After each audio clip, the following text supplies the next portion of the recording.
نحمده ونصلي على رسوله الكريم اما بعد فاعوذ بالله من الشیطان الرجیم بسم اللہ الرحمن الرحیم۔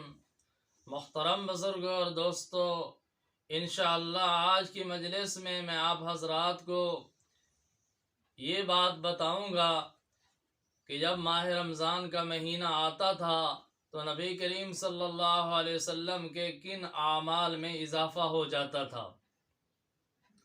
صحابہ کرام رضی اللہ تعالی عنہم اجمعین ارشاد فرماتے ہیں کہ جب بھی رمضان المبارک کا مہینہ آتا تھا تو نبی کریم رؤوف الرحیم صلی اللہ علیہ وآلہ وسلم کے 3 اعمال میں اضافہ ہو جاتا تھا۔ پہلا عمل جس میں اضافہ ہوتا تھا وہ ہے عبادت۔ ماہ رمضان میں عبادت میں نبی کریم صلی اللہ علیہ وسلم بہت زیادہ جستجو فرماتے تھے، کوشش فرماتے تھے۔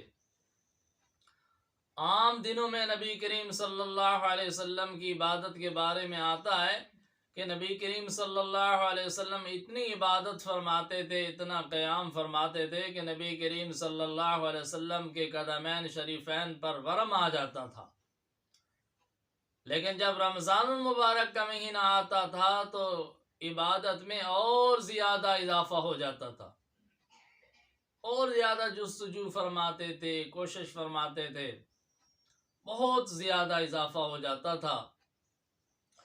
اور دوسرا عمل جس میں اضافہ ہوتا تھا، صحابہ کرام رضی اللہ تعالیٰ عنہ فرماتے ہیں کہ وہ ہے سخاوت۔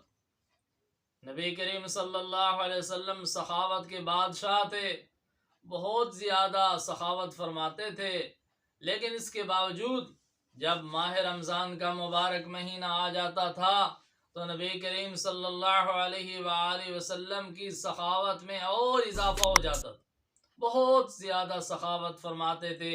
سخاوت کا دریا جوش میں ہوتا تھا، دن رات اللہ کے راستے میں مال خرچ کرتے تھے اور سخاوت کے عمل میں اضافہ ہو جاتا تھا۔ اور تیسرا عمل جس میں اضافہ ہوتا تھا وہ صحابہ کرام رضی اللہ تعالیٰ عنہ میں ارشاد فرماتے ہیں، وہ دعا میں، مناجات میں، عاجزی و انکساری، آہ و زاری میں اضافہ ہو جاتا تھا۔ نبی کریم صلی اللہ علیہ وسلم ویسے بھی دعا میں عاجزی کا اظہار فرماتے تھے، آہ و زاری کا اظہار فرماتے تھے، لیکن جب ماہ رمضان کا مہینہ آتا تھا تو مناجات میں، آہ و زاری میں اور اضافہ ہو جاتا تھا، بہت زیادہ آہ و زاری فرماتے، عاجزی فرماتے، اللہ کے سامنے گڑ گڑاتے، عاجزی کا اظہار فرماتے۔ تو یہ 3 باتیں ہیں کہ ماہ رمضان میں ان میں اضافہ صحابہ کرام رضی اللہ تعالیٰ عنہ محسوس فرماتے تھے۔ تو ہمیں چاہیے کہ ہم نبی کریم صلی اللہ علیہ وسلم کی سنت پر عمل کرتے ہوئے ماہ رمضان میں ان 3 اعمال میں اضافہ کریں، عبادات میں بھی اضافہ کریں، پہلے جتنی عبادت کر رہے ہیں اس سے زیادہ کوشش کریں، زیادہ جستجو کریں، زیادہ لگن اور محبت کے ساتھ، شوق کے ساتھ عبادت کریں۔ نوافل ہیں، تلاوت ہے، ذکر اذکار ہے، دوسرے جتنے نیک اعمال کر رہے ہیں ان میں اضافہ ہونا چاہیے، زیادتی ہونی چاہیے۔ اور دوسرا عمل جو سخاوت والا ہے، مومن کی شان ہے کہ کوئی دن، کوئی رات ایسی نہیں گزرتی کہ وہ سخاوت نہ کرے، لیکن ماہ رمضان میں ہماری سخاوت میں اضافہ ہونا چاہیے، بہت زیادہ، جتنا ہو سکے اس میں اضافہ کریں اور اللہ کے راستے میں مال خرچ کریں۔ اور تیسرا عمل جو ہے کہ دعا میں، آہ و زاری میں اضافہ۔